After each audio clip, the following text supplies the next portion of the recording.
Hey there, Lucas Schubert here again, and welcome again to my kitchen. I am about ready to make some butternut squash risotto, so I'll let you know how that goes. But I thought this would be a really good idea to do a little lesson around how to chop and cube a butternut squash if you've never used one before. Squash is a really great food to include. It isn't really squash season, at least winter squash season right now. But this was something that I had, so at least wanted to show you all how to do this. So let's go ahead and get started. So with our butternut squash, we do want to peel it whenever we're going to cook it.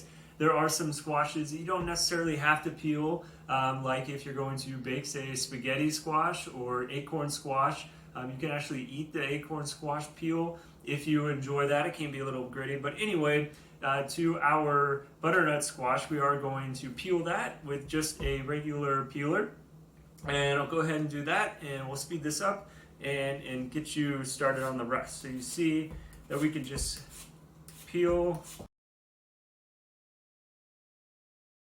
All right, good to go. We got our butternut squash peeled, and if you notice, I actually left the ends on before cutting them, because this actually helps, I think whenever you're peeling it, to actually hold on. You don't have to go all the way to the ends with the peel. You can see I left that on, and then we'll go ahead and cut that off. Let me dispose of my trash here. All right. So then, like I mentioned, we're going to cut off our ends. So go ahead and take our knife and cut off our ends. All right. And then on the butternut squash, there's actually two parts to it. There's the bulb at the end, and this typically contains the seeds and some of the extra innards, if you will. And then this on the other part over here is going to be more solid. So what I like to do in order to make it easier on us is actually just cut it in half. And so we'll save that. And then on this part, the more round edge, you'll see inside is actually a bunch of seeds in here. So we'll want to take our spoon and go ahead and scoop out the seeds. You can actually bake the seeds or roast them, whatever if you want to use, but I'm just going to go ahead and get rid of them. Okay, so we have our two halves that we've gone ahead and seeded. I'm going to set those right here and go ahead and work on this one. Whenever I am chopping the butternut squash, I like to at least set it on, again, it's flat surface, so it's not rolling around on you.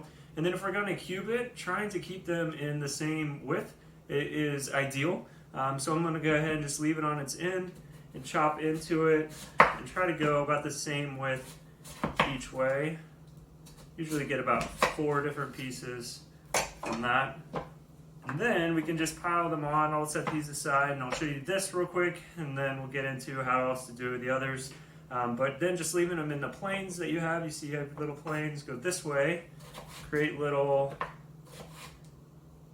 fries, if you will, or little pieces, and going that way, we'll turn it,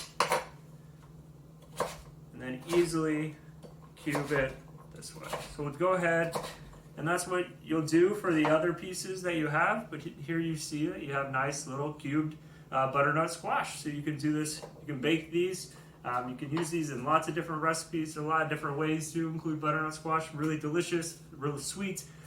So yeah, go ahead and leave any comments or anything if you'd like. If you have any other or suggestions about things that we want to do, really would like to hear what you have to say. Again, I'm Lucas Schubert with Food is Medicine Every Day, and hope you have a great day.